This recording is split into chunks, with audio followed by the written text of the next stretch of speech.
أنا عملت rank ل10 مُدن أنا زُرتهم، تستغربوا إزاي دي هنا وإزاي دي هنا، فهنشوف الcomments أنتم تتفقوا معايا والّا لأ، لإن رقم 1 هي مفاجأة لأي حد.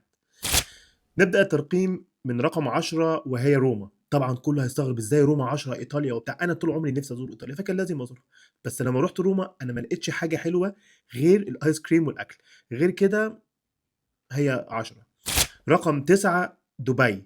دبي حلوة في الactivities كتير جدًا، خصوصًا لو أسرة ومعاك أطفال هتلاقي حاجات كتير جدًا تعملها، بس في الآخر ما فيش روح artificial أوي، ف9. رقم 8 نيويورك، بس مُعتمدة أكتر إنها night life وزحمة طول الوقت، بس ما اتبسطتش، لإن حسيت إن المكان الatmosphere فيه مش نضيف دايمًا وريحة وحشة في كل حتة.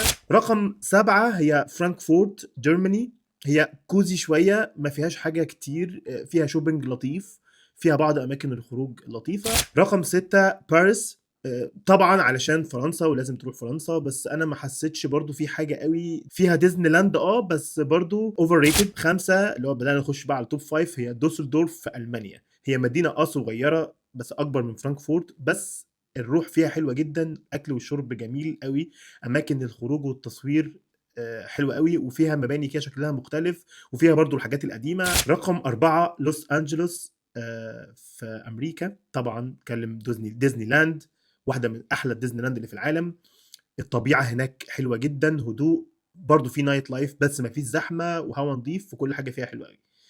رقم 3 ميلان إيطاليا، away better أكتر من روم، من أحسن المدن اللي موجودة في إيطاليا، أنصح بيها بشدة، إنها مكان نضيف، طبيعة حلوة، تصوير حلو. رقم 2 هي زيورخ في سويسرا، طبعًا على سويسرا حدث ولا حرج، كل حاجة فيها تحفة وكمان فيها snow، تقدروا تروحوا تعملوا ski في أماكن جوّه زيورخ، فهي طبعًا رقم 2.